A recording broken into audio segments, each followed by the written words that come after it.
Vale.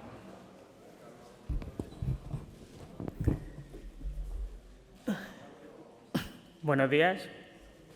Bienvenidos a la primera jornada de comunicaciones del quinto Congreso Nacional de Ingenieros Agrónomos.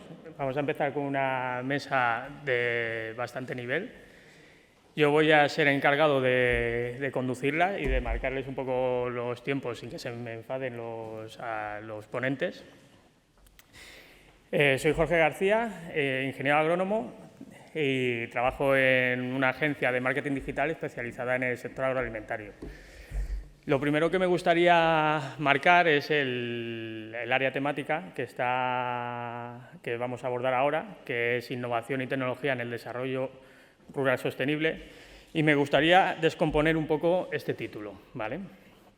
Primero, hablamos de innovación, hablamos de ideas, hablamos de ese motor que sirve para cambiar el mundo. Todo el mundo tenemos ideas que pueden servir para cambiar el mundo. Los ingenieros agrónomos las tenemos y las implementamos para abordar todos los retos que tenemos por delante, entre uno de ellos el reto demográfico que tratamos ahora. Por otro lado, hablamos de tecnología. Esta tecnología son herramientas que permiten poner en práctica todas esas ideas que tenemos. Los agrónomos, por ser ingenieros, tenemos el talento y la capacidad para crear tecnologías que nos ayuden a abordar todos los retos a los que nos enfrentamos en el sector agroalimentario. Y por último, hablamos de desarrollo rural sostenible. Sostenibilidad hay que entenderla en sus tres aspectos: el económico, el social y el ambiental. En este congreso nos centramos más en el aspecto social, que es el reto demográfico y lo que se denomina la España vaciada. Pero no hay que olvidar los otros dos pilares, ¿vale? Son muy importantes para conseguir ese desarrollo rural sostenible. El económico, ¿por qué? Porque un sector rentable llamará a las generaciones futuras a apostar por la carrera de ingeniero agrónomo y a trabajar en el sector agroalimentario. Y el ambiental, ¿por qué? Porque todas las políticas que se están formulando ahora en Europa y sobre todo porque el consumidor está empezando a demandar productos sostenibles. En esta sesión vamos a conocer diferentes proyectos e iniciativas a cargo de los ponentes que buscan este desarrollo rural sostenible. Y yo no me voy a entretener más en esta presentación. Voy a dar paso a la primera ponente, que es Cruz Ponce Hilda. Ella es directora general de Agricultura y Ganadería de la Consejería de Agricultura de Agua y Desarrollo Rural de la Junta de Comunidades de Castilla-La Mancha. Bastante experiencia en el sector, lleva, si no me equivoco, desde 1998 en la consejería trabajando, y nos va a hablar de la importancia del papel de las mujeres rurales en el medio rural, factor clave para fijar población y cómo desde la Junta de Comunidades de Castilla-La Mancha han impulsado su papel en el sector agroalimentario. Cruz.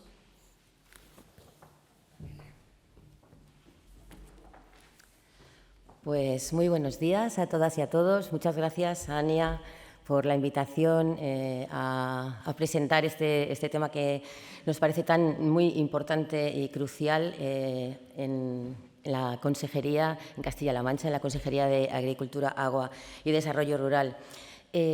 Bueno, pues vengo a hablaros del desequilibrio de género que se sufre en el medio rural y que provoca el éxodo de las mujeres del mundo rural y, por tanto, el despoblamiento tan temido por todos nosotros y que precisa de medidas para corregirse. Y que estas medidas deben ser en estas medidas debemos participar todos y todas en todos los ámbitos. Bien, basándonos en el informe del diagnóstico de la igualdad de género en el medio rural que se ha publicado este mismo verano por parte del Ministerio de Agricultura y que compara también la situación actual del año 2021 con el informe que se publicó en el año 2011, pues vemos estas cifras, vemos qué es lo que pasa, estas cifras demográficas, el descenso progresivo de la natalidad natalidad, la masculinización, la reducción de la natalidad, en los últimos 10 años la reducción del número de niñas y niños, el tamaño de las familias, la tasa de envejecimiento en el medio rural. Esto es claro, nos lleva a la masculinización, a la falta de relevo generacional y también a la despoblación. Hay que decir también que las desigualdades observadas también entre hombres y mujeres en el mercado laboral, que ocurren en todos los ámbitos de la sociedad, se acentúan con el grado de ruralidad de los territorios. Entonces, ahora que hemos visto el qué pasa, vamos a ver por qué. Es decir, por qué, cuáles pueden ser las razones o parte de las razones por las que las mujeres se van del medio rural o no se quedan en el medio rural.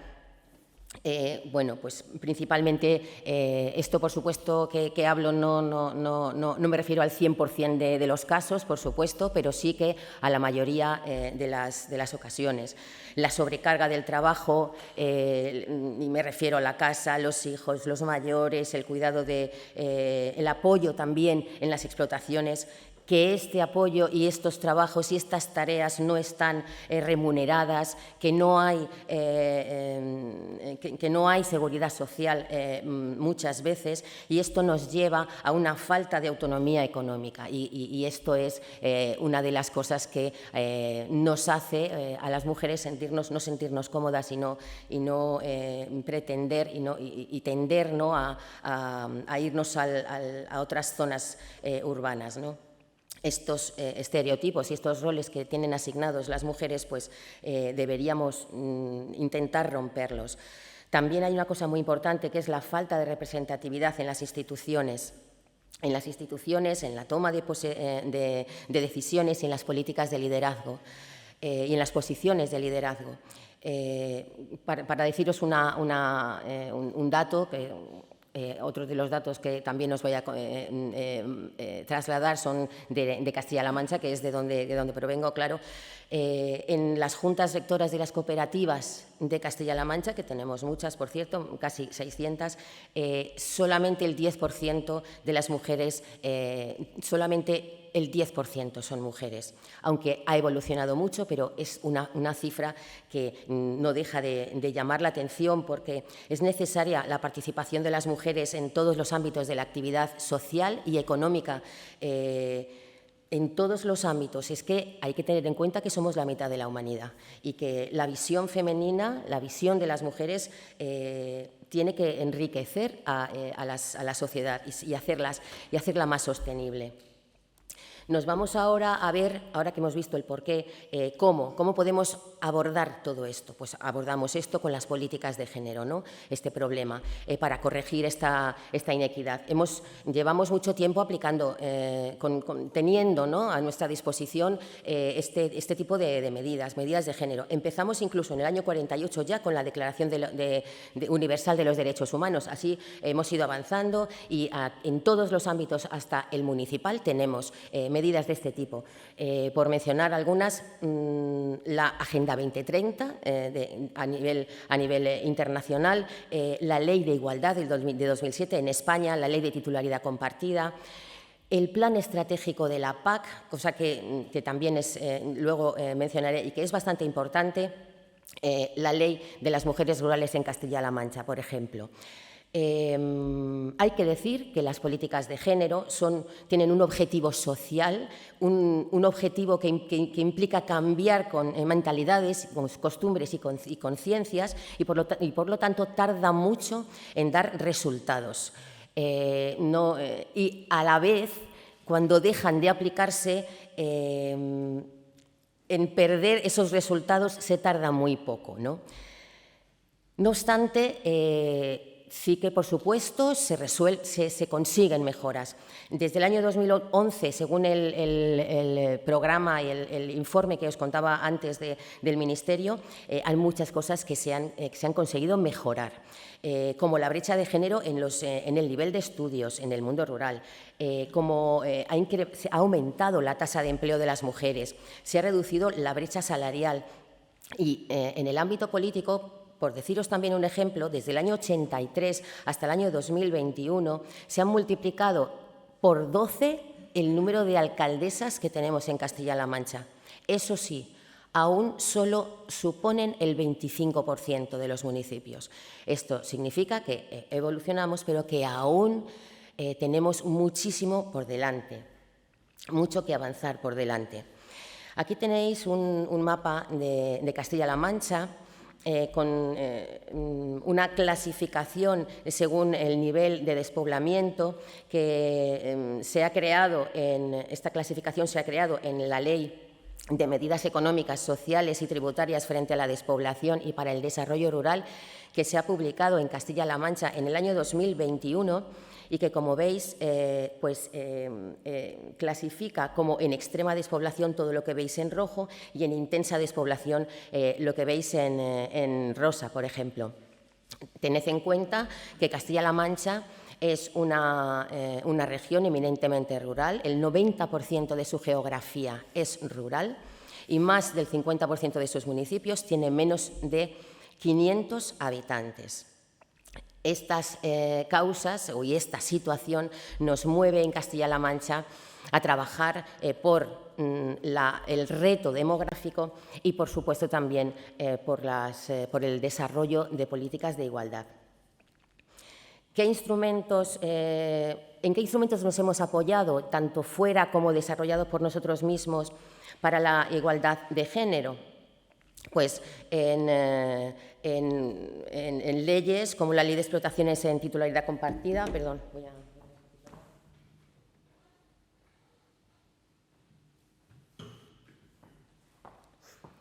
el decreto, un decreto de Castilla-La Mancha por el que creamos las unidades de género en las administraciones públicas.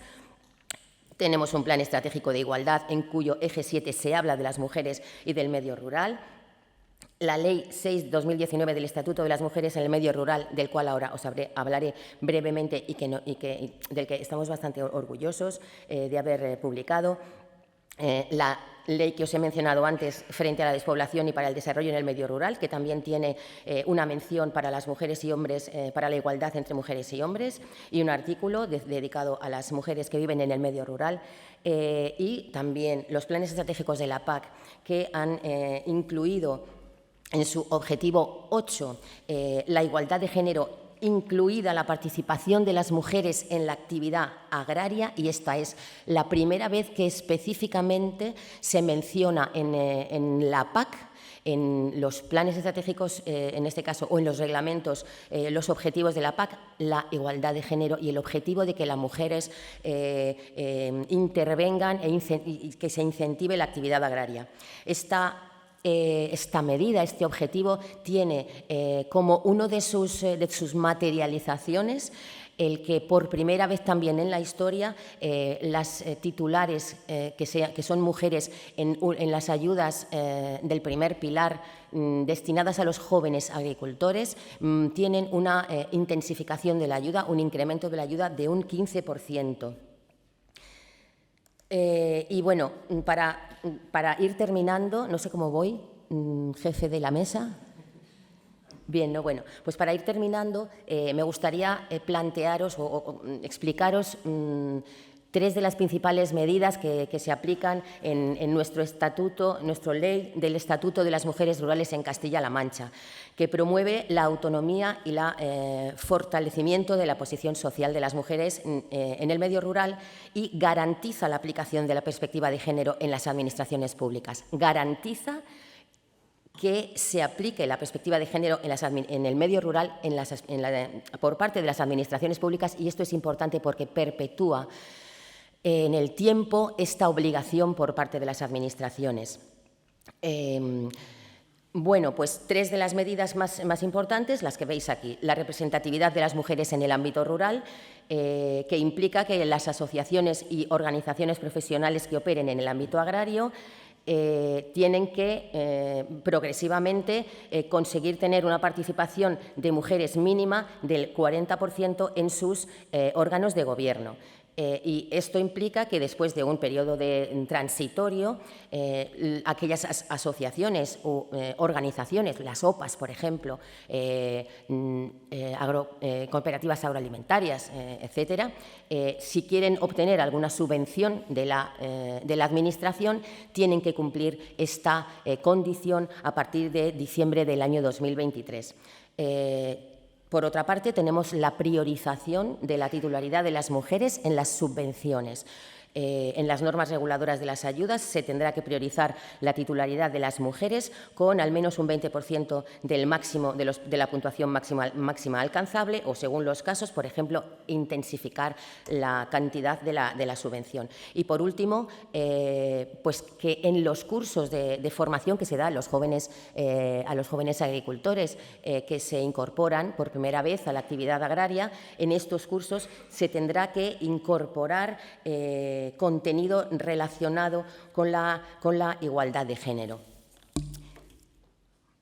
Y bueno, pues finalmente los efectos que vamos consiguiendo o que se van teniendo con todos estos instrumentos que utilizamos en Castilla-La Mancha, pues tenemos que en cuanto a la representatividad de las mujeres en el ámbito rural, ya las OPAs de Castilla-La Mancha han iniciado el proceso de incremento de mujeres en sus órganos directivos. Esto ya lo ha conseguido Cooperativas Agrarias de Castilla-La Mancha en julio del año 20 y UPA, por ejemplo, la Unión de Pequeños Agricultores de Castilla-La Mancha, también en marzo del año 21 y también, asimismo, lo ha conseguido ya Recamder. Las explotaciones en titularidad compartida, aquí ponemos 240, que ya en 2021 hay 240 en Castilla-La Mancha. Tenemos más de un 23,5% de las explotaciones en titularidad compartida en el ámbito nacional y desde el año 2015 las hemos multiplicado por 9. Sí que son pocas y pasa ahora pues como lo que antes os comentaba, que vamos avanzando, avanzamos mucho, pero todavía no tiene por qué ser suficiente. También quería decir que las nuevas incorporaciones, las ayudas a la primera instalación de jóvenes agricultores, en el año 14, en esas solicitudes teníamos un 14% de esas solicitudes las solicitaban mujeres. Y en la última convocatoria que hemos sacado en el año 19 ya hay un 33% de mujeres que solicitan. Esto indica la evolución que estamos siguiendo. También en los planes de igualdad ya tenemos, desde el año 2015 se empezaron a integrar en las cooperativas agroalimentarias los planes de igualdad y ya tenemos 75 cooperativas que cuentan con ellos. Sobre las ayudas de la PAC ya os he comentado antes y nada más. Para terminar, decir que todas estas actuaciones necesitan de personas concienciadas, no solo de voluntad política. Sí que, por supuesto, sin voluntad política a lo mejor no se harían, por supuesto, pero necesitan de personas que las idean, las crean, las ejecutan, las ponen en práctica, las aplican. Y son personas que actuamos y participamos en el medio rural, agricultores y agricultoras, técnicos con sus proyectos, asesoras y asesores de los agricultores, representantes, funcionarios y también políticos, claro. Y en todas estas categorías que he mencionado estamos los que nos dedicamos a la ingeniería agronómica. Estamos en todas partes, tenemos en nuestra mano conseguir la sostenibilidad en el mundo rural y su supervivencia, integrando la perspectiva de género en nuestras vidas día a día. Muchas gracias.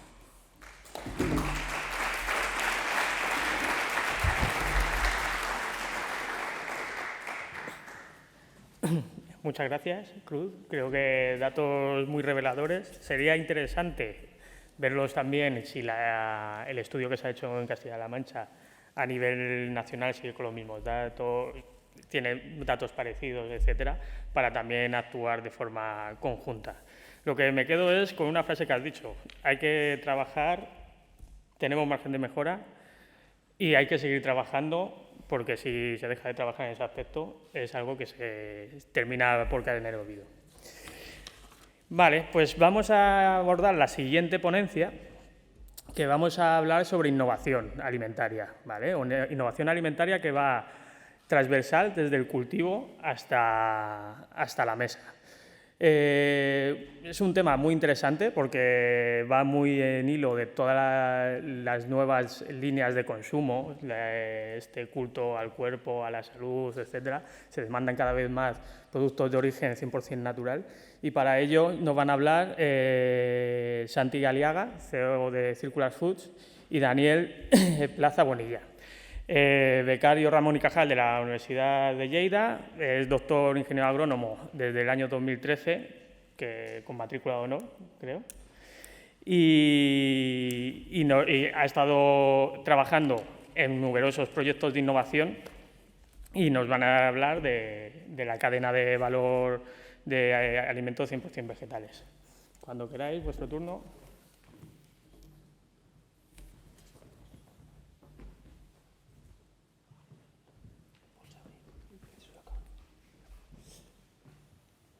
Buenos días a todos y a todas. Soy Santi Aliaga, soy el CEO de Circular Foods. No sé si tenéis por ahí la presentación. Y arrancamos. Bueno, os comento. Circular Foods es una compañía de proteína alternativa. Y lo que pretende, y proteína alternativa entiendo todo aquello que es no fuente animal. ¿De acuerdo? No carne, no pescado, no huevos, no leche. ¿Y por qué esto? Bueno, pues porque en el año 2018, y me remonto a cuando iniciamos la reflexión estratégica sobre este aspecto, identificamos, yo creo que en el futuro de las proteínas existe un componente por diferentes aspectos, ya sea por lobby político, por tendencias que ahora comentaba Jorge, por gustos del consumidor o por modas pasajeras puedan ser también, aunque yo creo que es una tendencia más que una moda. Existe el concepto de flexibilizar el consumo de proteína. Esto yo creo que es por diferentes territorios geográficos y no con visión global. Es decir, tú vas a Brasil a día de hoy y hablas de proteína alternativa y te mirarán con una cara rara, ¿no? Y vas a China y también. Es decir, esta gente lo que quiere comer es carne.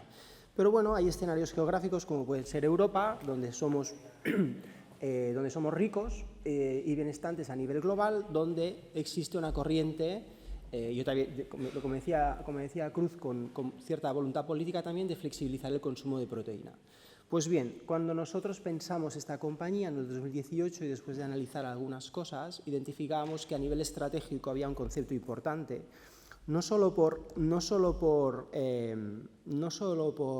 la soberanía en cuanto a materias primas, sino también por la huella de carbono, este concepto que está tan manido y que poca gente domina exactamente cuál es su concepto, en que tú analizabas la huella de carbono de un producto de proteína vegetal y me voy a una manida hamburguesa de soja, por así decirlo, para conceptualizar, para lo que veo en el supermercado, y lo comparo con una hamburguesa de ternera, y tú analizas la huella de carbono, que lo hicimos con el Centro Beta de la Universidad de Vic, y tú ahí veías diferencias significativas en cuanto a la materia prima. No en tanto al proceso, porque el proceso de formar o moldear una hamburguesa cárnica o de proteína vegetal es muy similar, y ahí hay una huella de carbono muy similar, pero sí en el origen de la proteína en sí, es decir, del insumo, del input noble que tú pones para hacer ese producto, hay una diferencia significativa.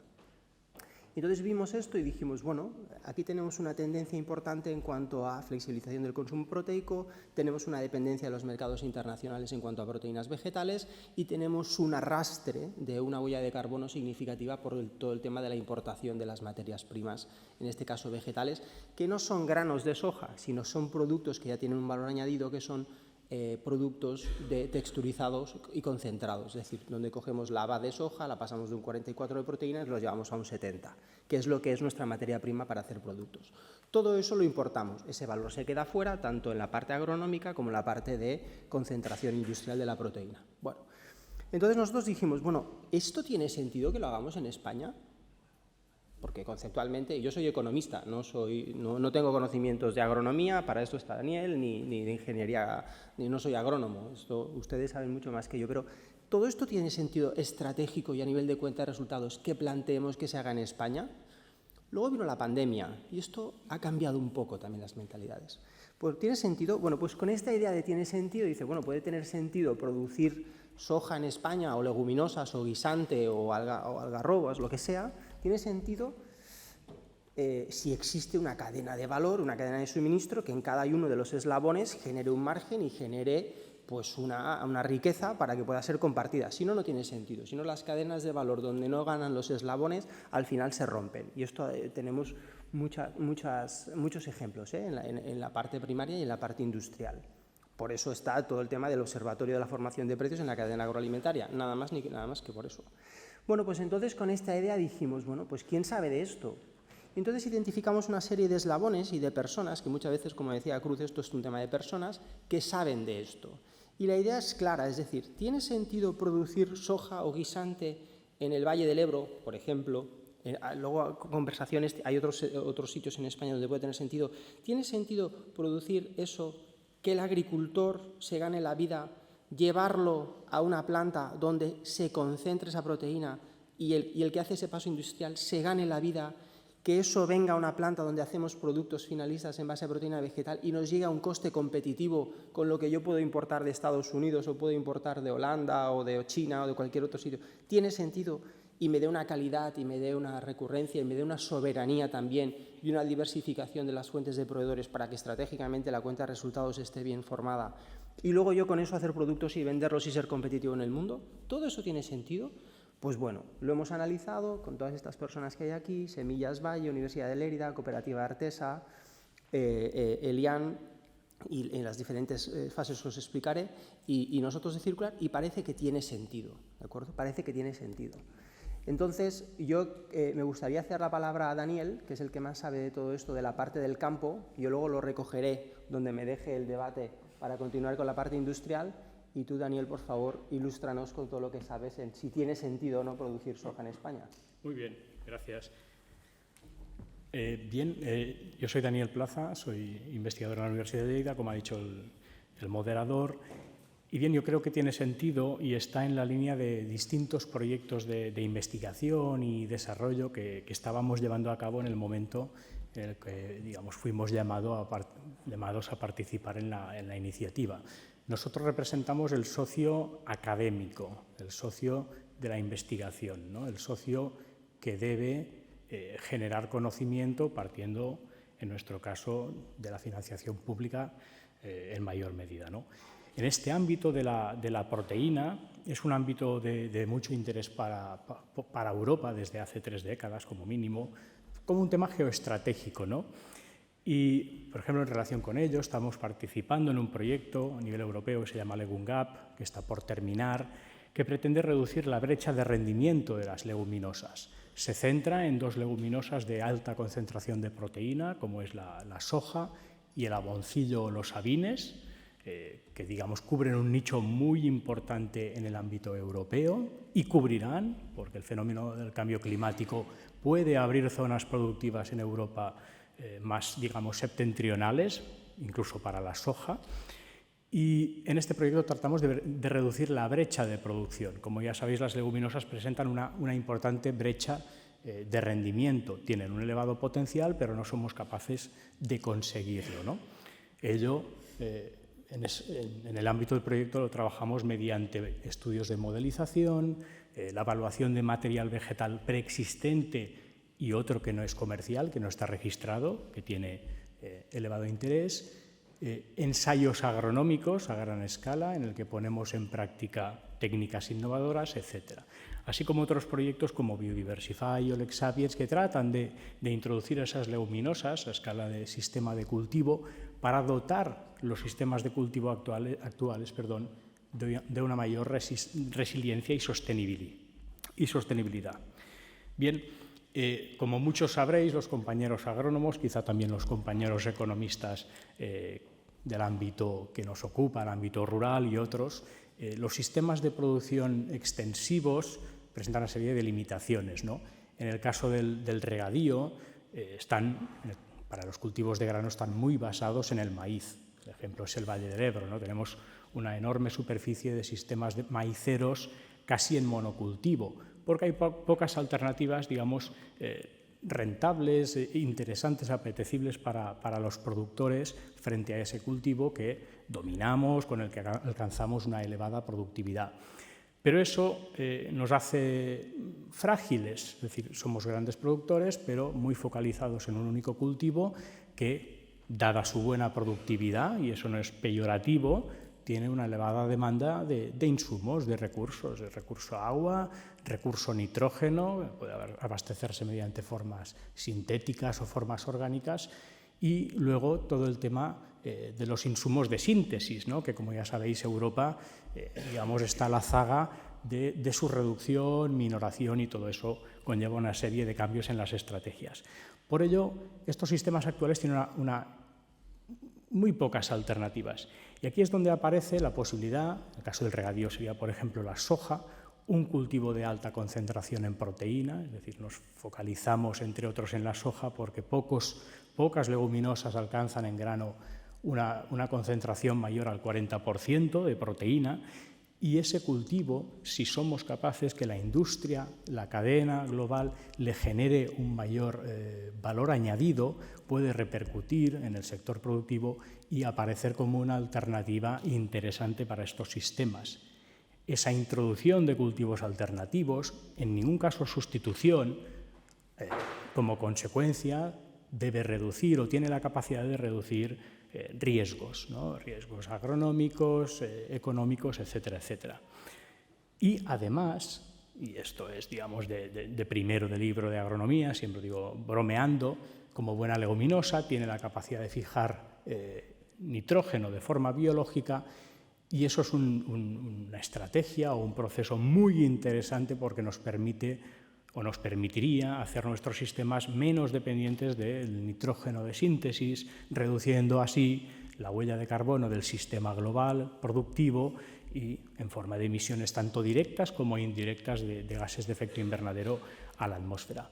Y creemos, bueno, eso está claramente apoyado, como veis, por numerosos informes en los que en algunos de ellos hemos participado con compañeros franceses que en el tema de la introducción de leguminosas en los sistemas agrícolas van muy por delante de nosotros y tiran del carro europeo. Está muy en la línea del contexto actual de la política europea, ¿no? De diversificación, de impulso de las leguminosas, de hacernos menos dependientes de las importaciones como un factor geoestratégico que en los sucesos actuales yo creo que se muestra de mucho interés que Europa sea capaz, digamos, quizá no de autoabastecerse lógicamente, pero sí de ser menos dependiente, y eso al sector productivo le puede afectar beneficiosamente.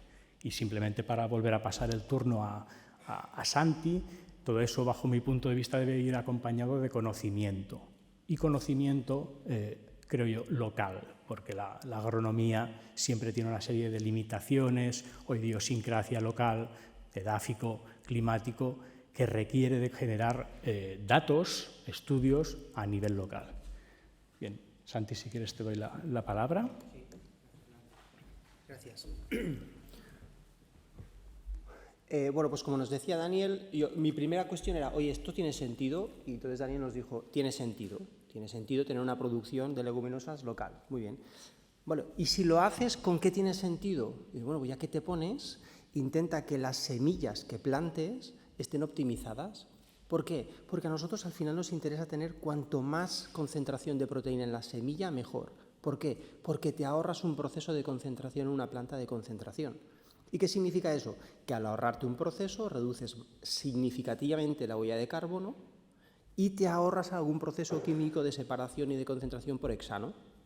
Bueno, oye, esto tiene buena pinta. ¿Y quién tiene esta tecnología? Pues mira, resulta que hay una compañía en Estados Unidos que se llama Benson Hill, que cotiza en el Nasdaq, que ha optimizado semillas de soja para, en lugar de que, como vemos en la primera cadena de valor, nos den un 45, nos den un 55 de inicio. Oye, pues esto tiene buena pinta y tengo interés. Vamos a seguir por ahí. Realmente, cuando tú concentras una semilla de soja que con un 55 después del crunching ya te lo da, significa que haciendo simplemente una concentración te vas a 80, y con 80 ya tenemos materias primas para hacer muchas cosas. No solo, y esto es muy importante porque yo creo que es la complementariedad de las cadenas de valor, no solo exclusivamente para hacer productos de proteína vegetal para consumo humano, sino para aquello que en este país domina, sabe y es pionero, que es en ganadería.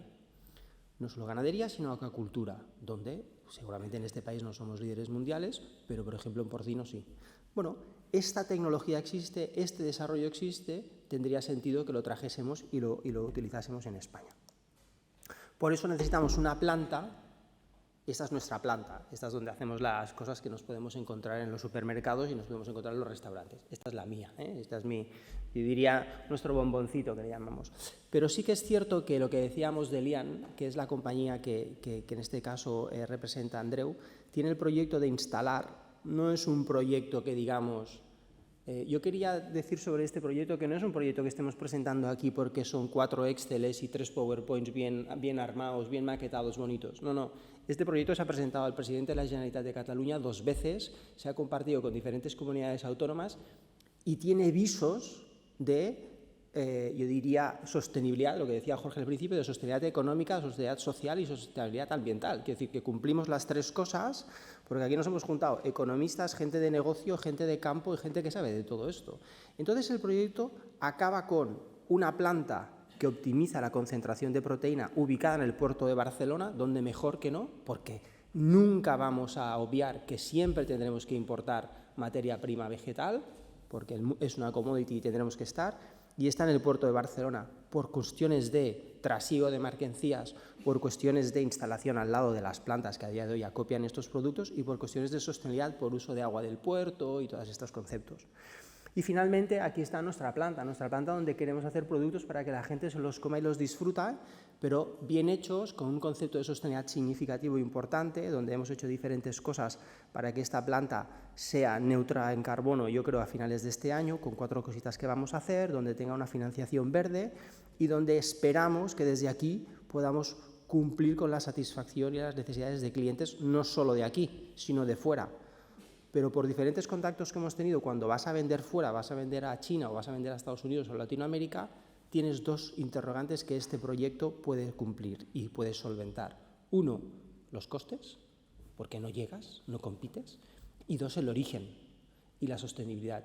Y estos son argumentos que cada vez más, en un briefing de ventas, que llaman los que saben de esto, tienen más peso. Entonces, esta es nuestra planta que concluye, pues bueno, con la potencial producción de estos productos que ya estamos haciendo, no en el caso de las bebidas porque no lo hacemos nosotros, pero sí que lo hace Liquats Vegetals, que está a 10 kilómetros de nuestra planta, que está ubicada en Seva, en el Montseny. Con todo esto que acabamos y qué queremos decir, pues bueno, que es un proyecto madurado, pensado, argumentado por todas estas personas y alguna más que aparece, que no aparece aquí, como en el caso de Metalquimia, que está pensando en maquinaria para hacer mejores productos, ¿no? y es un líder a día de hoy en maquinaria industrial en el sector cárnico y que, bueno, más allá de que pueda entrar en un PERTE o no, que yo no lo veo porque para mí el PERTE es una desilusión, sí que es cierto que ya hemos conseguido hacer un CDT de emisiones para tener unas pruebas en los próximos 2 años de cultivos hechos aquí y texturizados aquí para hacer productos hechos aquí. Y el hecho de tú poder decirle a un cliente que le puedes asegurar de inicio a fin toda la cadena de valor, da una tranquilidad y una seguridad que a día de hoy yo creo que nadie tiene cumplida en el mercado. O sea que agradecerle su atención y cualquier cosa, aquí estamos para atender sus dudas. Gracias.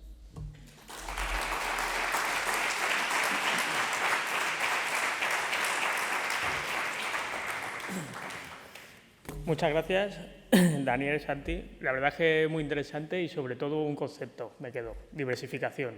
Creo que es diversificar cultivos y diversificar alimentos ajustados a lo que la sociedad demanda es una clave del éxito.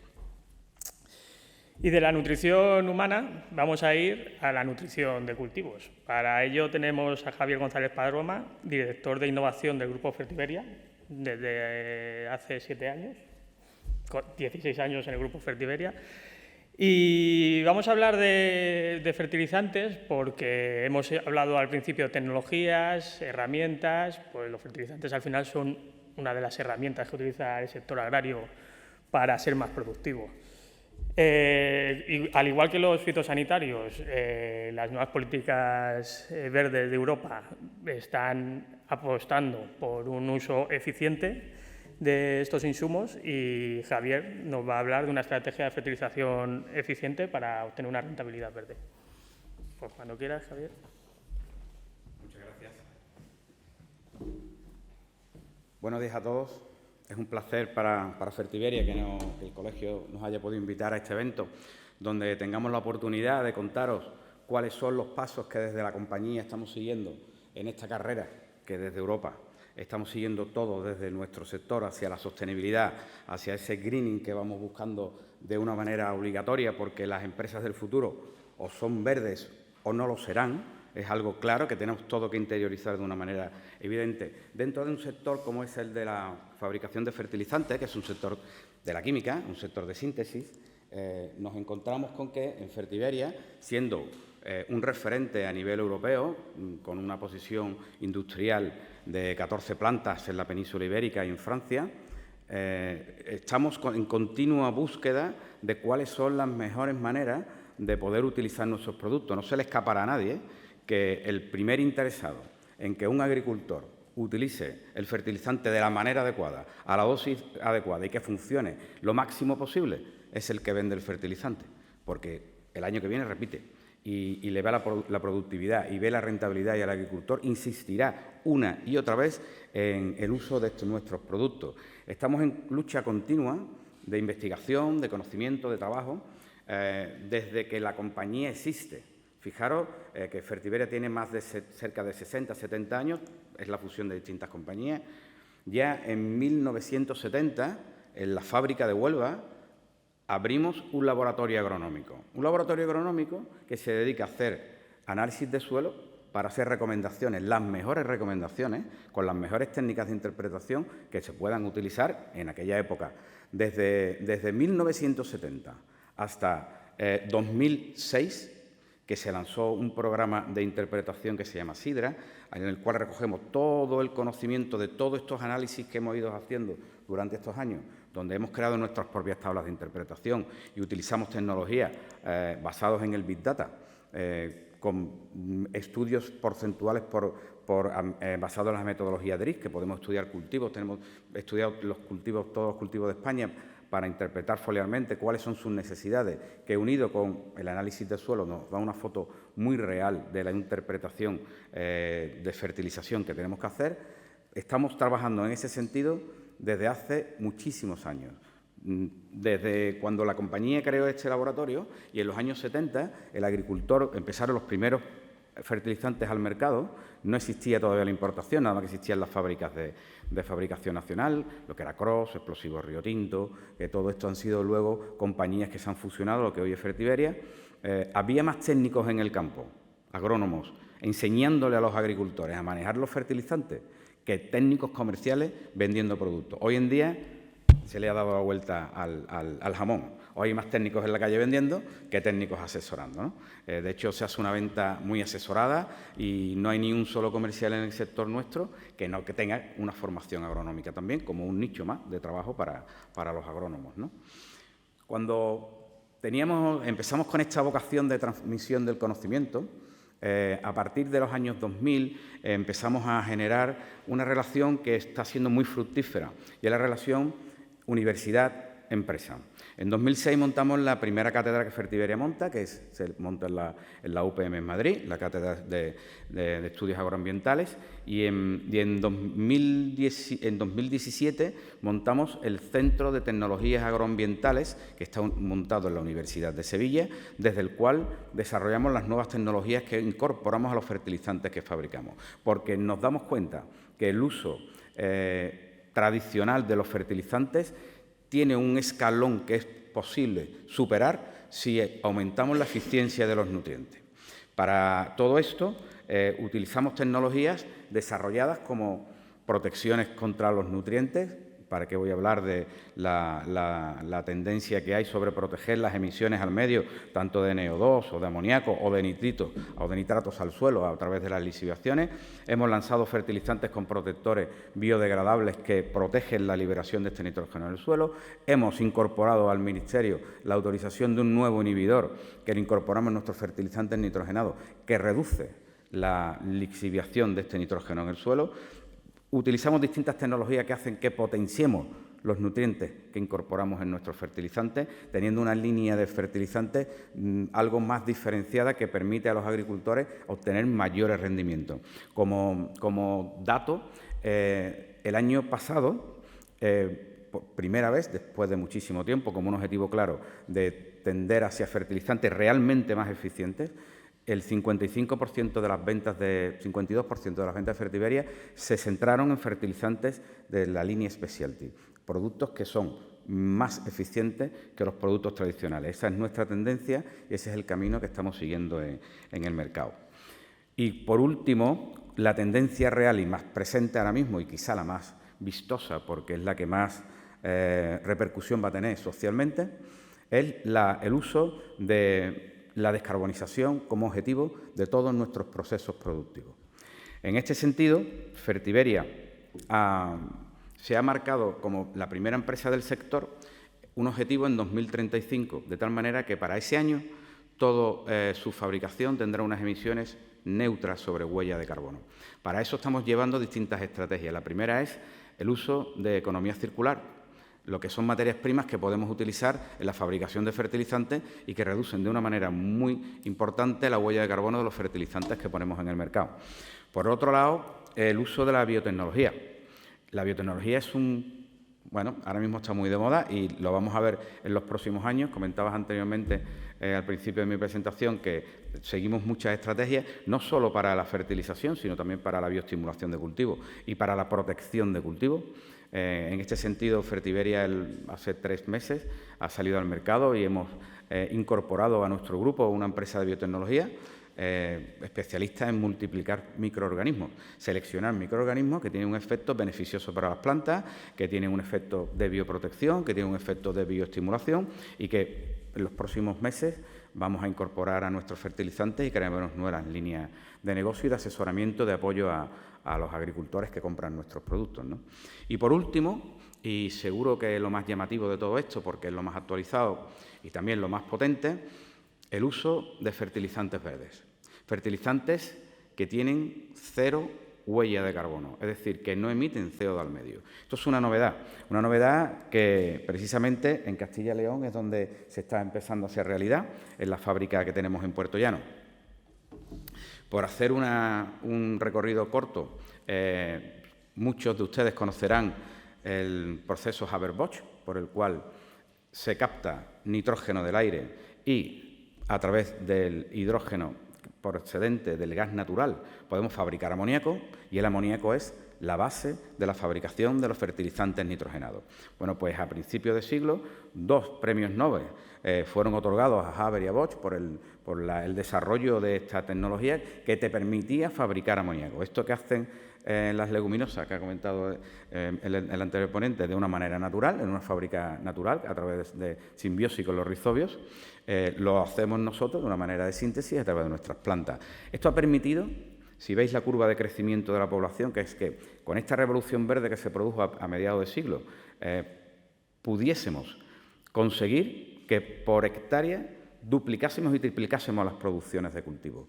Eso ha ido unido con el aumento de la población en el mundo. Llevamos un escalado de crecimiento que de momento está en continuo, no ha parado, con lo cual las necesidades en los próximos años de alimentos y también de fertilizantes va en aumento. Hay un estudio que dice que hasta 2050 el aumento de las necesidades de amoníaco en el mundo va a ser un 40% anual. Tremendo. Pero esto es complicado, porque el amoníaco, además de dar producciones a la agricultura y a los agricultores y mantener la alimentación en el mundo en la fabricación de fertilizantes, tiene una parte negativa. Y es que por cada tonelada de amoníaco que una planta industrial fabrica, hay 2 o 3, dependiendo de los procesos, de emisión de CO2 al medio. Es decir, es un proceso que es el responsable del 1,5% de todas las emisiones globales del mundo.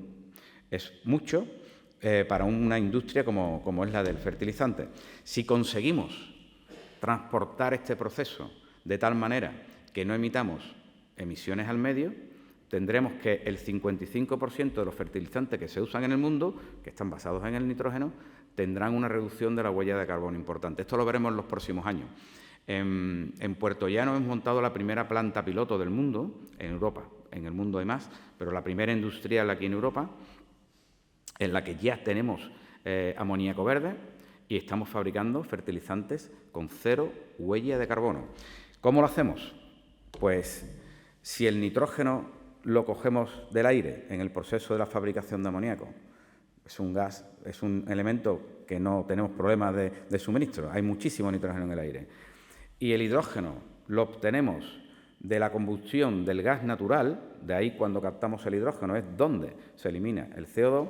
Si quitamos de la ecuación el gas natural y obtenemos una fuente de hidrógeno limpia, conseguimos poder fabricar un amoníaco limpio. ¿Cómo lo hemos conseguido? ¿Cómo se ha llegado a este hito tan importante que va a ser una revolución en el mundo de los fertilizantes y en el del transporte? Muy probablemente si el hidrógeno verde termina de consolidarse y avanzamos en la capacidad de almacenamiento y de logística. Hemos llegado a acuerdo con grandes empresas del sector energético, en este caso la primera ha sido Iberdrola, en el cual Iberdrola, a través de un campo solar, cogemos energías renovables del sol, 0 huella de carbono, y con esta energía, a través de unos electrolizadores que tenemos en la planta de Fertiberia, hidrolizamos el agua, rompemos por electrólisis el agua, separamos el hidrógeno por un lado y el oxígeno por otro. El oxígeno lo envasamos, lo vendemos y el hidrógeno lo captamos y lo unimos con el nitrógeno que traemos del aire y fabricamos un amoníaco verde, con 0 huella de carbono. Esto, que hoy es una frase, dentro de unos pocos de años estará puesto en una etiqueta. Cada vez que ustedes compren un producto, de un aceite de oliva, unas galletas, una cerveza, pondrá la huella de carbono que ese producto ha generado. La mayor huella de carbono de una hectárea de cultivo la generan los fertilizantes. Es un hito muy importante en este avance de sostenibilidad en el cual estamos todos implicados y en el que Fertiberia tiene la intención de liderar este proceso de transformación hacia fertilizantes verdes desde una industria que fabrica fertilizantes de síntesis. Lo estamos haciendo desde la Dirección de Innovación, lo estamos haciendo con toda la dirección de la compañía de una manera muy decidida y este será el primer fertilizante en Europa que encuentren ustedes que tiene 0 huella de carbono. La planta veis una imagen de lo que es la planta de Fertiberia, esos son los electrolizadores y no queda aquí la cosa. Esto es una planta piloto, donde vamos a tener capacidades para 13-14.000 toneladas de nitrogenado. Fertiberia vende alrededor de 5 millones de toneladas, realmente es una cantidad pequeña, pero vamos a tener capacidades productivas repartidas por toda la península ibérica y tenemos ya acuerdos con empresas del sector energético, que son los que nos van a favorecer, nos van a suministrar esa energía verde para fabricar estos fertilizantes. Este es el objetivo que nos hemos marcado dentro de nuestra agenda a 2035, de ser una empresa totalmente descarbonizada, no solo en la fabricación, en el suministro, sino también en la fabricación de nuestros procesos a través del amoníaco verde para fabricar estos fertilizantes verdes que ya son una realidad en el mercado europeo para tener una agricultura mucho más sostenible y equilibrada. Muchas gracias.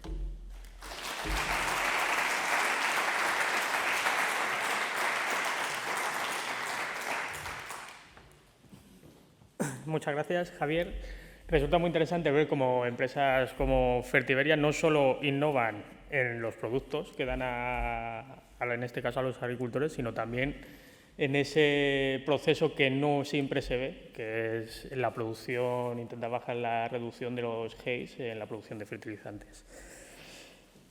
Y ahora vamos a ir más a pie de campo. Vamos a hablar un poco de innovación aplicado más con un ejemplo que nos trae Enrique Cobian, que es doctor ingeniero agrónomo por la Universidad Politécnica de Madrid y coordinador técnico de la cátedra Cogersa de Economía Circular de la Universidad de Oviedo. Nos va a hablar de un proyecto muy interesante que están desarrollando con Cero Huella y es sobre economía circular en el medio rural. Cuando quieras.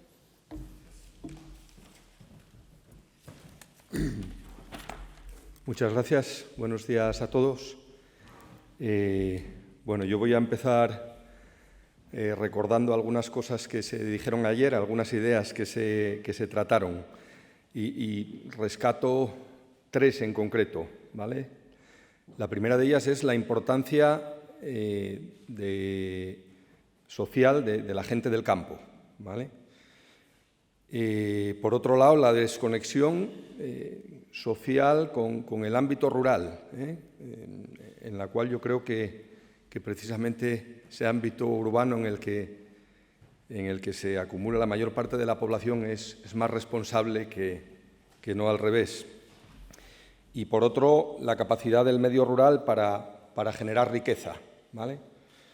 Todo esto en un marco como el que nos ocupa en la actualidad, que no puede ser de otra forma que sostenible, pues nos llevó a nosotros a una iniciativa que bueno, está todavía en ciernes, pero en la que tenemos puestas muchas esperanzas y que es sobre la que les voy a hablar.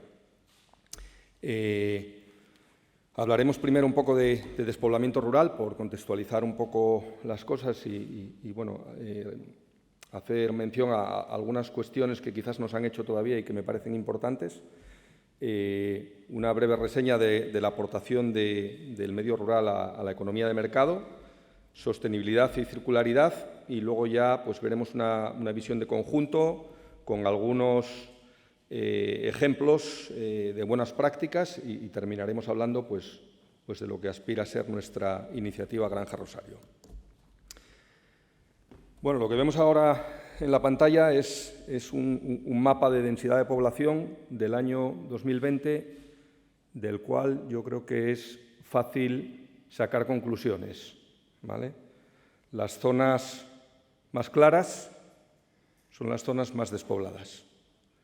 Y vemos que nuestro país está claramente afectado por este fenómeno de despoblación, que no afecta ni mucho menos en igual manera a otros países no tan lejanos. Y yo creo que esto es algo que nos tiene que hacer pensar. Las otras 2 gráficas que acompañan a ese mapa representan en periodos de 30 años el crecimiento de población de España y de Europa y el porcentaje de población rural de España y de Europa, ¿vale? Y bueno, yo quiero señalar un poco esa inversión que se ha producido entre los años 60 del siglo pasado y la actualidad en cuanto a esa proporción de población rural que teníamos en España frente a la que a día de hoy se tiene en Europa.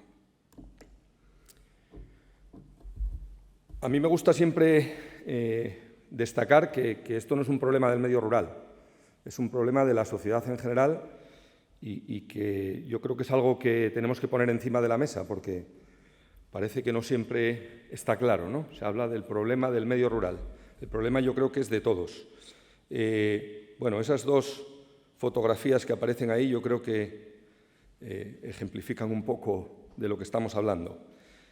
Si yo les preguntara a ustedes por las causas que dan lugar a esto, seguramente, y por las consecuencias, seguramente que todos estuviéramos bastante de acuerdo. Ayer ya se hizo alusión a algunas de ellas. A mí me gusta señalar que causas y consecuencias aquí a veces se confunden, ¿no? Se retroalimentan unas con otras. Es una pescadilla que se muerde la cola, ¿no? Valga la expresión.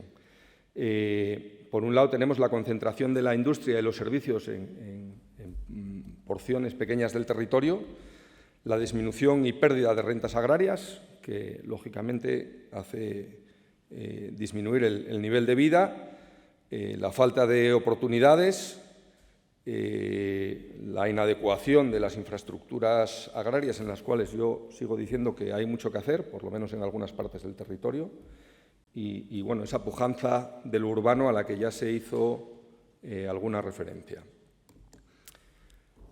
En cuanto a las consecuencias, pues lógicamente, antes nuestra compañera ya nos dejó un buen ejemplo de esto, ¿no? En Castilla-La Mancha, pues la disminución de la población, el envejecimiento, masculinización y pérdida de natalidad, el deterioro de las infraestructuras, el abandono de tierras, desertización, problemas ambientales y algo que a mí también me gusta contrastar, ¿no?, que es cómo la mano de obra que muchas veces nos falta en el campo nos sobra en la ciudad, ¿no?, lo cual, bueno, se ejemplifica un poco en esas dos imágenes.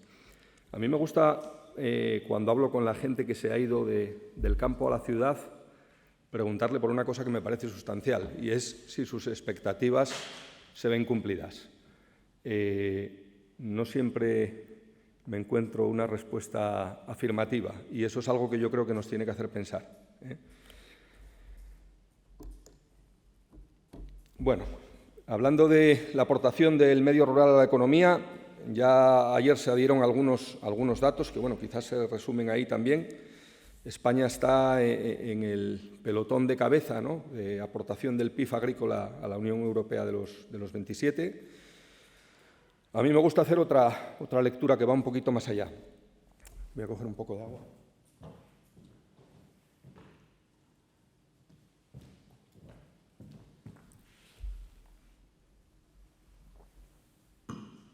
Una lectura que va un poco más allá, decía. Está claro que todos tenemos en mente esa producción primaria de la agricultura, la ganadería, la producción forestal, también esa parte de la transformación de productos agropecuarios y forestales que se produce en el ámbito rural, no siempre, pero también tiene cierto peso. Pero quizás olvidamos a veces algunas otras fuentes de generación de riqueza en el medio rural, como son la explotación de nuestros recursos naturales, nuestros parques naturales y otros espacios protegidos, la caza, la pesca, el montañismo, los deportes rurales, etcétera, que yo creo que es algo que hay que poner también encima de la mesa. ¿Qué no decir de todos esos recursos energéticos cuya generación se produce también en el medio rural y que, de alguna forma, pues entran en consonancia con todo el resto de actividades que ocurren en el medio rural? Por supuesto, también el agroturismo, no solo el agroturismo convencional, sino ese turismo experiencial, proyectos de captura de CO2 que cada vez van a estar más presentes y, por supuesto, pues otra serie de actividades que acompañan a la vida de la gente del campo, ¿no? Servicios públicos y privados de educación, de sanidad, de asuntos sociales, de comercialización, de distribución, que también están generando riqueza en el medio rural. Pasamos luego a hablar de un capítulo que también es importante, que es el del cambio climático, ¿no? Y yo tengo una visión un poco crítica en relación con cómo se trata la información del cambio climático. No porque no crea que el problema no es importante, que por supuesto que sí, pero sí por la falta quizás por el sensacionalismo de los medios de comunicación, en algunos casos, la falta de objetividad. Yo creo que el problema es lo suficientemente trascendente como para que nos lo tomemos muy en serio. Y tomarse las cosas en serio supone contar las cosas como son. Hace poco todavía leí en la prensa allí en Asturias, de donde yo procedo, una noticia que hacía colación a que algunos barrios de Gijón, no tardando mucho, iban a estar sumergidos bajo las aguas, de lo cual algunos de Oviedo se alegrarían, por esa rivalidad eterna que siempre hay. Yo creo que esas noticias no hacen, noticias, por llamarlas de alguna forma, no hacen ningún bien, y estamos hablando de un tema, insisto, muy serio. Por eso, a mí me gusta hablar de realidades y de incertidumbres cuando hablo de cambio climático. Hay una cosa que es evidente, aunque ya tenemos algunos humanos, ¿no?, que están interactuando con el espacio, pero a día de hoy la humanidad se desarrolla sobre un único planeta, que es la Tierra. Hay diferencias de densidad de población importantes entre unas zonas y otras del territorio, y otra realidad es el crecimiento exponencial de la población que ha habido en los últimos años y también las expectativas de futuro, ¿vale? Todo eso para mí forma parte del capítulo de las realidades. Otra cosa que para mí ya no son tanta realidad son las señales que todos advertimos y que no digo que, por supuesto, debamos obviar, sino que tenemos que tener muy presentes, pero sobre cuyo origen, cuyas causas, podemos emitir juicios de valor, incluso podemos objetivar en alguna medida cuáles son esas causas, pero siempre hay una incertidumbre que envuelve a todo esto, ¿no? Incertidumbre que se deriva de la forma en la que medimos las variables que están implicadas, de la forma en la que identificamos qué variables están implicadas, porque es probable que otras muchas se nos estén escapando, y de la fiabilidad de los modelos que utilizamos. Es verdad que muchos de estos modelos han demostrado su fiabilidad porque fueron pronunciados en un momento concreto y, efectivamente, con el paso del tiempo se ha visto que son fiables, ¿vale? Eso no significa que lo vayan a seguir siendo en el futuro. Tenemos que seguir trabajando en esa línea. Ni mucho menos estoy cuestionando la gravedad del problema, pero creo que el tratamiento de la información relativa al cambio climático requiere mucha objetividad.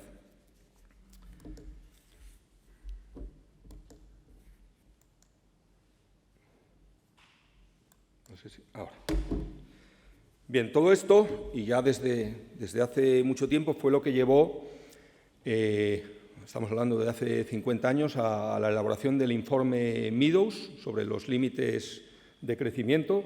Lo que se marcan ahí son algunos de los principales hitos que ha habido en relación con la sostenibilidad, ¿vale? Por supuesto que ha habido otros muchos, quizás menos trascendentes, pero también importantes. En el año 1987, el informe Brundtland acuña el término sostenibilidad como aquello que permite satisfacer las necesidades del presente sin comprometer la capacidad de satisfacer las de futuras generaciones. Y esto yo creo que es algo sustancial. Finalmente, en el año 2015, a través de la Agenda 2030, se hacen públicos los Objetivos de Desarrollo Sostenible, que para mí no son sino la explicitación de una serie de ideas, conceptos, pretensiones que ya estaban en la cabeza de muchos, porque parece que todo esto es una novedad y los agrónomos sabemos que no es una novedad, que esto es algo en lo que llevamos trabajando mucho tiempo. Anualmente se hace un informe que lo que pretende es pues ver los esfuerzos, los logros y las recomendaciones que en el cumplimiento de estos objetivos se ha ido alcanzando. El de 2020, que es el último que yo he tenido ocasión de consultar, sigue hablando de intensidad y continuidad de cambio climático y de patrones de producción y consumo insostenibles, ¿vale? Y esto es algo que, por supuesto, nos tiene que hacer pensar.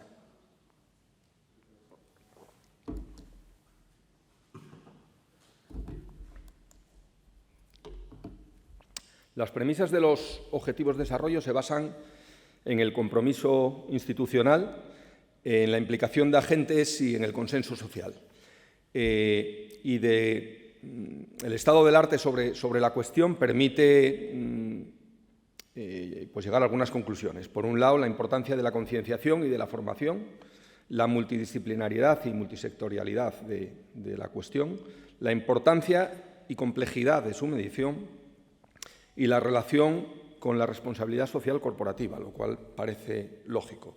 La herramienta fundamental de la sostenibilidad, no la única, es la economía circular, ¿vale?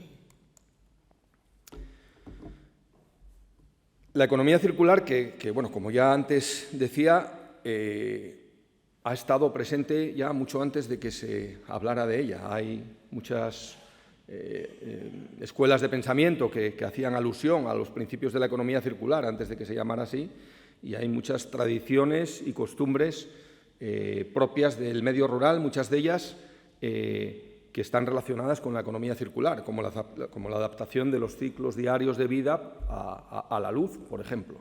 Es una adaptación a una escasez de un recurso, ¿no? O la utilización de materias primas cercanas, o el compostaje, o la conservación y aprovechamiento de productos que no solo permitió diversificarlos, sino que nos permitió disponer de los recursos en distintos periodos del año.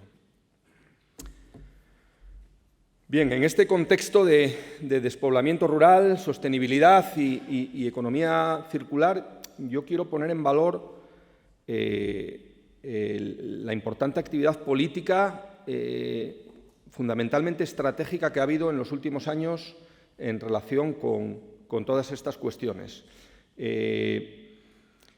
Quizás el pero, o uno de los peros, puede estar en su aplicación, ¿vale? En la aplicación de ese desarrollo normativo que ha surgido. Ayer ya se hablaba también de las barreras administrativas.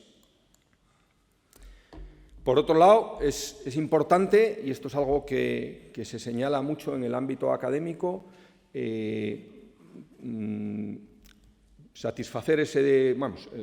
superar ese déficit formativo en todos los niveles educacionales. Y promover, por supuesto, aquí estamos viendo unos cuantos buenos ejemplos, la I+D, y a mí me gusta subrayar la transferencia, porque la I+D de nada vale si no da resultados. Es verdad que a cada proyecto de I+D no le podemos pedir unos resultados directos, pero sí que tenemos que tener siempre en mente esa necesidad de transferir. En el ámbito privado, quizás es importante que las empresas se den cuenta de que la economía circular no solo es una cuestión de responsabilidad social corporativa, ¿vale? Es una cuestión que tiene que estar en la esencia de sus procesos productivos.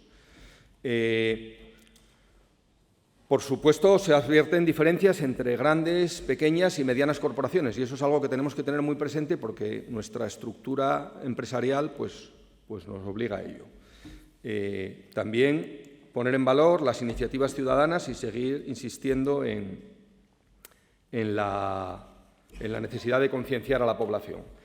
Surgen así una serie de oportunidades que yo creo que tenemos que poner encima de la mesa. Y me voy a ir directamente porque creo que me estoy alargando un poquito, me avisa el moderador, a cosas que están ocurriendo ya en el medio rural y que yo creo que es importante poner en valor. Por un lado, iniciativas que están relacionadas con la idea de la granja a la mesa, ¿vale? Una de las políticas preferentes de la Unión Europea. Por otro lado, y luego pondré algún ejemplo concreto, proyectos de diversificación, trazabilidad, mejora de calidad y, en consecuencia, valor añadido del producto y generación de riqueza en el medio rural, en definitiva. Por otro lado, proyectos de turismo rural, turismo de experiencia y gastronómico. No debemos olvidar la importancia que el medio rural está teniendo y puede llegar a tener en cuestiones relacionadas con la tercera edad y otros colectivos vulnerables. Estamos hablando de un medio muy acogedor, ¿vale?, para estos colectivos. Por supuesto, aprovechamientos energéticos de cultivos o residuos y relacionados con la captura de CO2. Hablando de algunos ejemplos concretos de buenas prácticas, procuré coger uno próximo aquí a Lérida, ¿vale? Me refiero al proyecto que ha hecho Noguera Renovables en la granja Torre Santa María de Lérida, que permite la producción e incorporación a la red de biometano a partir de los purines de las vacas, ¿vale? Un proyecto muy interesante. Y el otro me lo he traído de mi tierra, ¿vale? Es una agrupación de cofradías de pescadores del occidente asturiano que, en base a sus prácticas de pesca sostenible, han conseguido una acreditación que es única a nivel mundial para aportar valor a todo el proceso de captura, procesamiento y comercialización del pulpo, ¿vale? Y que ha supuesto que los ingresos de esas 3 cofradías se multipliquen por 3 en un plazo de 5 años, ¿vale? Proyectos como estos, sin duda, son los que nos tienen que hacer ser optimistas. Y optimistas queremos ser nosotros cuando hablamos de nuestra iniciativa, Granja Rosario.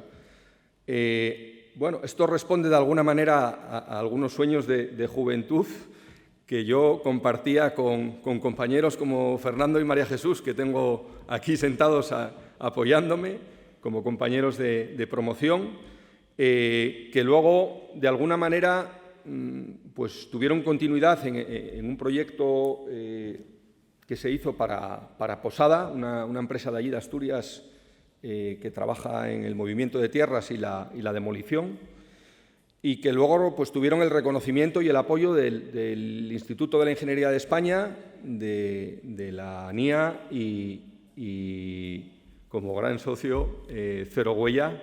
Gracias, Samantha, por todo tu apoyo. Y bueno, pues ahora estamos en fase de proyecto y lanzamiento de toda esta idea que esperamos pronto pueda ser realidad.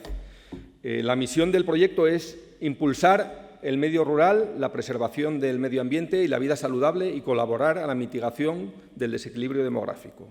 Contribuir de forma experiencial a la formación integral de las personas. Origen y transformación de los alimentos, alimentación saludable, consumo responsable y cuidado del entorno y integración son algunas de las cuestiones en las que creemos podemos sumar.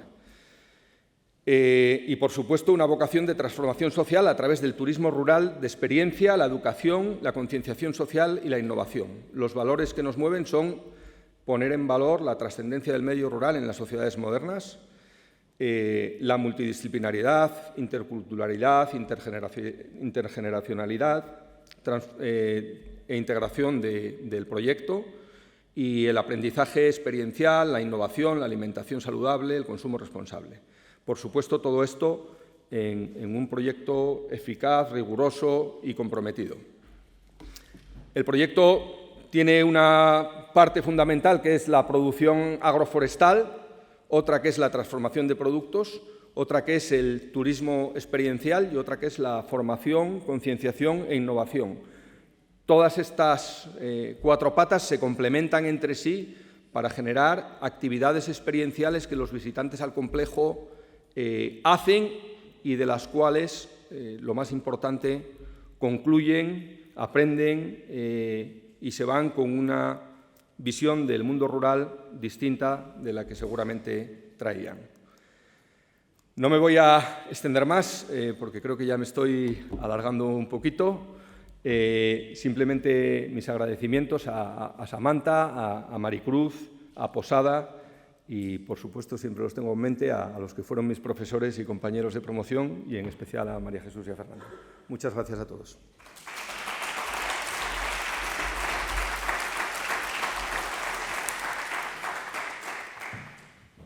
Muchas gracias, Enrique. La verdad es que muy interesante todos estos proyectos enmarcados en lo que podríamos definir como agroturismo.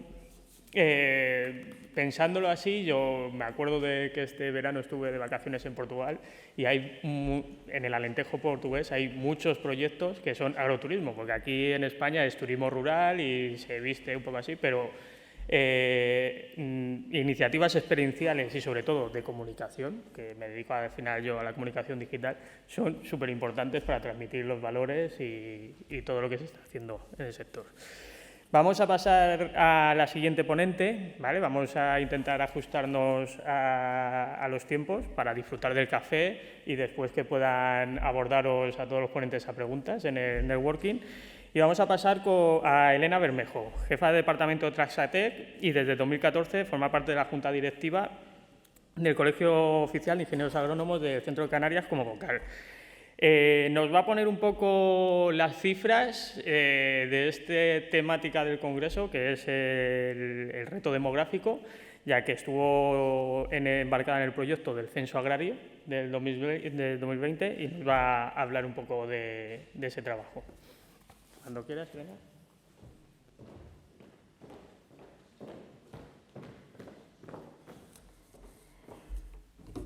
Bueno, muchas gracias, Jorge. Buenos días a todos. Vengo no a presentar, porque ya ha sido presentado el Censo Agrario de 2020, elaborado por el INE, que se suele indicar que es un hito en la estadística agraria española. Y bueno, a partir de ahora pues voy a intentar explicar un poco el porqué. El censo agrario, como todos sabéis, es una operación estadística a gran escala que se realiza cada 10 años y lo que pretende es poner de manifiesto la estructura de las explotaciones agrícolas. Entre cada censo agrario hay unas encuestas que son las que dan la evolución a nivel temporal de las explotaciones. Entre ellas ha habido 2 entre el 2009 y el 2020, que han sido en 2013 y en 2016. Bueno, el censo agrario de 2020 se basa en la regulación europea, en la reglamentación europea 2018-1091, que lo que pretende es conocer las variables que tienen que ser estudiadas en este censo agrario. Las principales novedades de este censo que marca la regulación europea es que le permite a los países utilizar distintos métodos, entre ellos las encuestas, que es lo que normalmente se ha utilizado, y también el uso de distintas fuentes administrativas. Aquí es donde el INE ha hecho un gran esfuerzo para innovar y ha intentado partir de las distintas fuentes de datos que existen en España. Los ámbitos del proyecto es a nivel estatal, todo el territorio nacional. En el ámbito temporal lo que hace es conocer los datos de las explotaciones agrícolas entre el 1 de octubre de 2019 y el 30 de septiembre de 2020. Y luego en el ámbito poblacional es necesario registrar el 98% de las explotaciones, al menos, y el 98% de la superficie agraria útil. Los objetivos del censo son conocer la situación de la agricultura, establecer el marco de explotaciones que hay en el país, y luego sirve para la toma de decisiones de las políticas agrarias, que realmente para establecer las políticas agrarias, y que luego dan lugar a todas las exposiciones que han hecho mis compañeros. También tiene como objetivo hacer un seguimiento de los objetivos del desarrollo sostenible. En primer lugar, vamos a ver una serie de las innovaciones más importantes que refleja este censo agrario. La primera de ellas es que ha hecho un uso masivo de los registros administrativos y fuentes estadísticas. Fundamentalmente ha utilizado como base la información de la Política Agraria Común, del FEGA, y también el REGA, el Registro de Explotaciones Ganaderas. Ha utilizado también información de NESA, por ejemplo, a nivel de seguros agrícolas, del registro de explotaciones agrícolas, censos y encuestas anteriores, operadores ecológicos, no solo a nivel nacional, sino también a nivel comunitario. Ha habido un esfuerzo muy grande. La agencia tributaria también ha utilizado información, censos. Ha habido un esfuerzo, ha sido un esfuerzo muy grande para unificar toda la información que existía en esos registros. A nivel de la segunda innovación que cabe destacar es la recogida de datos, puesto que el 70% de la recogida ha sido mediante fuentes administrativas y un 30% mediante encuestas agrícolas. fundamentalmente, como comentaba antes, la fuente fundamental ha sido del FEGA, que se ha incorporado la información del 70% de las explotaciones que solicitan ayudas de la PAC. En estas explotaciones, en el FEGA, cuando se solicita una ayuda, es necesario incorporar toda la información sobre la explotación agraria, es decir, aunque no reciba ayudas, es necesario dar información sobre todas las recintos que forman parte de la explotación agrícola. Sobre ellas se ha incorporado la información del REGA, es decir, de las explotaciones ganaderas. Y luego, por último, ya se han hecho encuestas para validar los datos de las explotaciones en unas 70.000 explotaciones, para validar los datos que había a nivel agrícola o ganadero y además para tomar una muestra de datos por ejemplo, de desarrollo rural, de estiércol, etc. La tercera innovación es que se han utilizado una serie de explotaciones donantes para aquellas explotaciones en las cuales no se tenían datos, no había sido posible conseguir datos. Para ello se ha utilizado, lo primero que se hace en el censo es establecer el marco, el directorio censal, que es el marco de las explotaciones que van a ser objeto de estudio, y no todas ellas se pueden conseguir datos, de manera que con esos datos que se tienen se intentan elevar para conseguir los datos reales de las explotaciones. Esto se hace de manera muy controlada y no se hace en explotaciones mayores de 100 hectáreas. Pero claro, al tener tantos datos, pues sí se podían utilizar para elevar los datos. La organización de los trabajos ha sido en 5 años, ha habido muchas reuniones, no solamente a nivel del INE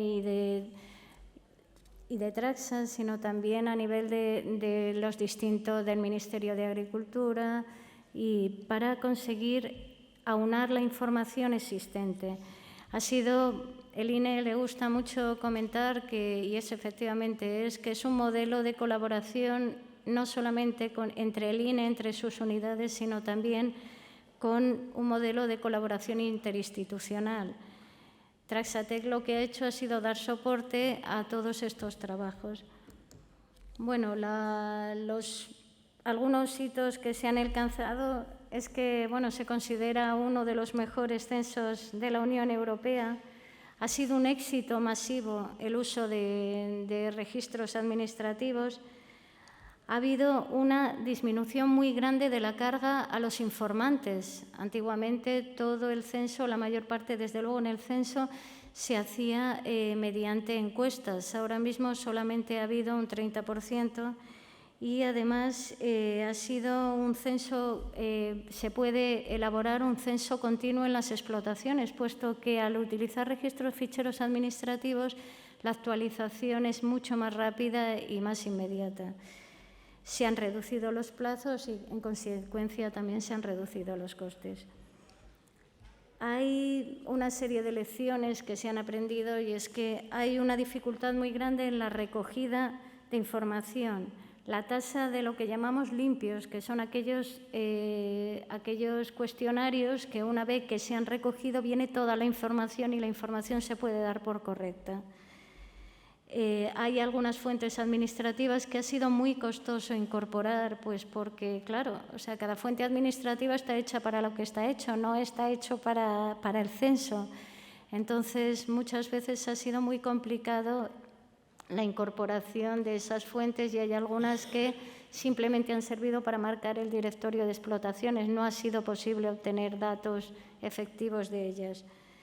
Luego hay distintas problemáticas que también se han puesto de manifiesto, las que ya se sabían de siempre, en el tema de los pastos, en el porcino, las aves, el ganado ecológico.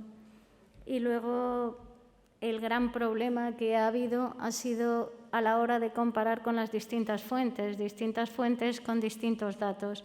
Entonces, ese es un tema que se pretende también que se vaya homogeneizando, utilizando como ejemplo este censo agrario. Estos últimos trabajos ha sido la cobertura para depurar la cobertura y ofrecer niveles adecuados en cada tipología de cultivo. Esto es por lo que comentaba, porque no siempre los datos que se publicaban eran totalmente homogéneos. Entonces, claro, había que intentar unificar para llegar a algo que realmente pudiera ser algo importante. No me voy a detener mucho más porque tampoco tiene mucho sentido. Se han valorado 184 variables agrícolas y luego, a nivel de las 65.000 explotaciones que se ha hecho la muestra, pues se ha cogido 15 variables de desarrollo rural, 30 variables de mano de obra y 70 variables para la gestión del estiércol. El INE lo que además se ha hecho mucho hincapié en hacer una difusión innovadora, planteando nuevos productos. Sacó una nota de prensa, un monográfico interactivo, microdatos para los usuarios, cada usuario puede descargarse la información, nuevas tablas. Luego ha hecho también atlas con mapas visuales. Y por último, simplemente dar algunos resultados, entre ellas que el número de explotaciones agrícolas se ha reducido, un 7,6 menos que en el censo de 2009. La superficie agrícola ha aumentado un 0,7, la superficie agrícola utilizada un 0,7% en relación a 2009. Hay 23,9 millones de hectáreas. La superficie media por explotación ha aumentado. Claro, la disminución del número de explotaciones hace que aumente la superficie, que parece una tendencia realmente hacia donde va la agricultura en España. Cada vez explotaciones más grandes, más tecnificadas y más optimizados sus resultados. El número de cabezas de ganado ha crecido un 6,5 respecto al censo anterior. Y en el caso del porcino, este incremento ha sido más intenso. El número de mujeres jefes de las explotaciones también ha aumentado un 22% y la mano de obra en las explotaciones agrícolas ha disminuido el 7,7%, también debido a la mayor tecnificación y a que los agricultores cada vez están más preparados y tienen mejores medios. Luego ya lo último que me gustaría hacer referencia es las próximas actualizaciones intercensales, que van a ser la recogida administrativa, las encuestas de estructuras, que va a haber una en 2023 y otra en 2026. En ellas se van a recoger distintos datos, aparte de los básicos. En la de 2023 habrá módulos de mano de obra, desarrollo rural, regadío, práctica de gestión en suelos, maquinaria y equipos y frutales. Y en 2026, aparte de los datos básicos, habrá módulo de mano de obra, desarrollo rural, estabilización y gestión del estiércol y viñedo. Bueno, y muchas gracias por la atención.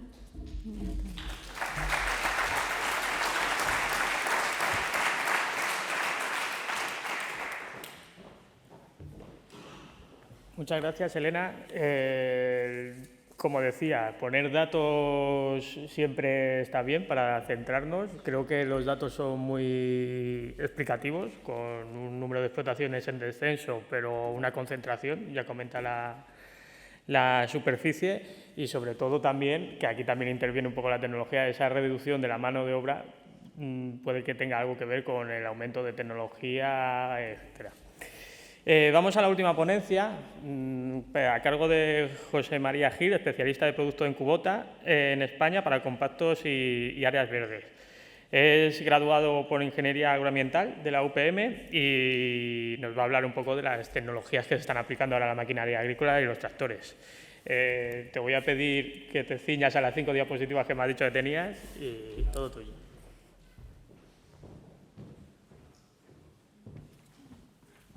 Muchas gracias. Buenos días a todos. Bueno, en primer lugar, me gustaría decir que es un placer y un orgullo para Kubota poder hablaros de las tecnologías actuales y de los proyectos de innovación en los que participamos desde Kubota para un desarrollo rural sostenible. Lo primero de todo, y para hacer también un poco más amena la intervención, me gustaría poner un vídeo, en caso de que fuera posible, en donde os vamos a enseñar un poco desde dónde viene Kubota y hacia dónde va en un futuro próximo. Que no sé si... Ahí va. For over 130 years, we at Kubota have contributed toward the creation of new value and solutions to society's issues by believing that if you try hard, you can get it done.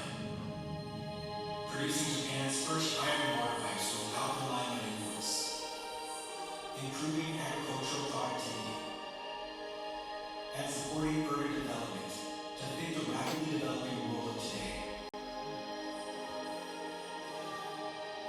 Such lifestyles have become the norm for societies across the globe.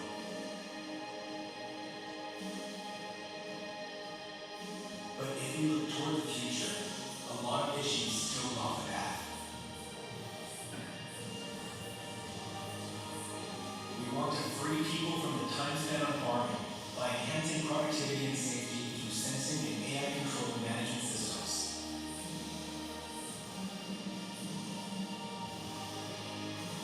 Technology-based facilities will manage water and sewage, rivers, and floods.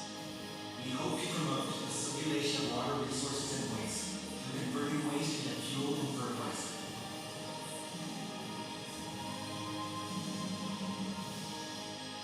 We will provide data essential for creating underground infrastructure for water, gas, electricity, and telecommunications. Furthermore, greenifying urban spaces with automated maintenance will make city planning more efficient and fill our lives with greenery.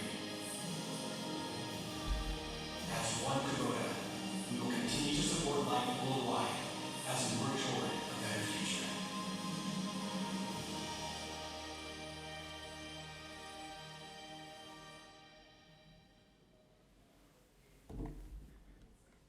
Bien.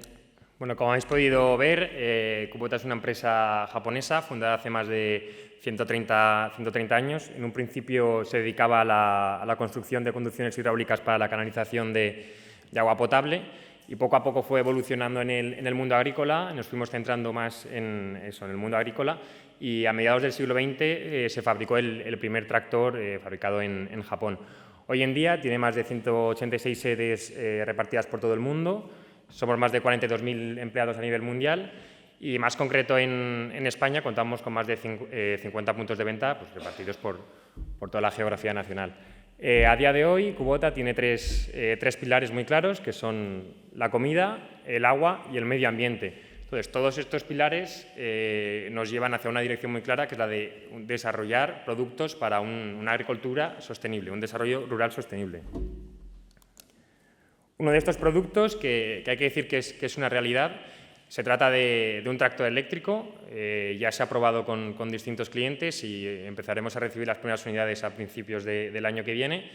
El tractor, ¿cómo funciona? Es con batería de litio, tiene 4 horas de trabajo a máxima potencia, 1 hora de carga rápida y otras 4 horas de trabajo posterior, así que se podría adaptar perfectamente a una jornada laboral normal.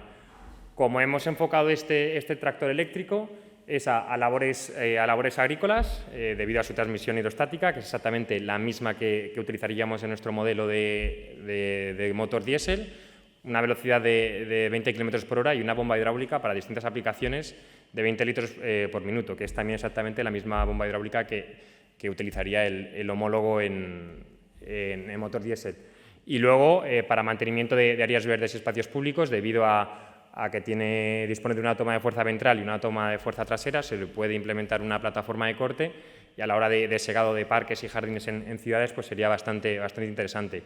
En ambos casos, lo que se consigue para un desarrollo sostenible es, sobre todo, limitar la expulsión de gases de carbono a la atmósfera y, sobre todo, en las ciudades es muy interesante el tema de que ya no hay contaminación acústica, que tan grave es en las ciudades debido a que el ruido es completamente nulo. Otros productos que desarrollamos, que van acorde al desarrollo rural sostenible, ya si nos vamos un poco más del del mundo agrícola serían las mini excavadoras, también eléctrica y propulsión por GLP, también segadora con batería extraíble, que sería exactamente igual que el tractor, 4 horas de trabajo a máxima carga, 1 hora de carga y otras 4 horas de trabajo. Contamos también con el sistema TIM, que lo presentamos en FIMA en el año 2018, el Tractor Implement Management, en el que es el propio implemento en el que maneja al tractor. El operario está sentado en el tractor sin tocar ni un solo botón y es en este caso la empacadora la que indica al tractor a qué velocidad tiene que ir, a qué marcha tiene que ir, la más adecuada para estar haciendo las labores requeridas. El momento en el que tenga que parar, para el tractor, abre la compuerta, suelta la paca y reanuda la marcha. Todo esto sin que el operario toque ni un solo botón. Y luego ya en Japón contamos con el proyecto AgriRobo, que también presentamos en FIMA en el año 2018, en el que tractor, cosechadora y en este caso trasplantadora de arroz funcionan de una manera completamente automática. El agricultor o el ingeniero agrónomo, antes de empezar la jornada, indicaría a cada máquina cuál sería su función, cuál sería su labor durante el día y lo harían automáticamente gracias al sistema de autoguiado y, por supuesto, al GPS. Además de desarrollos propios, también colaboramos e invertimos en pequeñas y medianas empresas y en startups que van muy enfocadas a este desarrollo rural. Una de ellas, y por hablar un poco de aquí de España, sería la adquisición del grupo Pulverizadores Fede, en el que gracias a su sistema H3O consigue una deriva mínima, pues echando muchísimos menos productos químicos y fitosanitarios al campo. También colaboramos con Tebel, que es una empresa israelí de recolección de fruta a través de drones, y hemos hecho una joint venture con Yamaha, en este caso para la automatización de recolección de fresa en Estados Unidos. También colaboramos con Bloomfield, en el que a través de un dispositivo que se coloca en la parte frontal del tractor y a través de rayos infrarrojos sabría decirnos prácticamente con exactitud cuáles serían los insumos necesarios de la planta en cada estado. Y ya para finalizar, y un poco también viniendo a España, todos estos productos, cuando los vamos desarrollando y los vamos trayendo aquí, los probábamos en los Rural Innovation Hub que hay ahora mismo en Barracks y en Sevilla. También hacemos jornadas, colaboramos con el IRTA, haciendo, bueno, esta foto en concreto es de una jornada del arroz con nuestro Kubota Power Crawler, y recientemente desde Japón se ha hecho una gran inversión aquí en España para contar con nuevas instalaciones y continuar innovando y desarrollando nuevos productos. Vamos a estar aquí durante toda esta jornada, así que si tenéis cualquier duda o pregunta, estaremos encantados de responderla. Muchas gracias.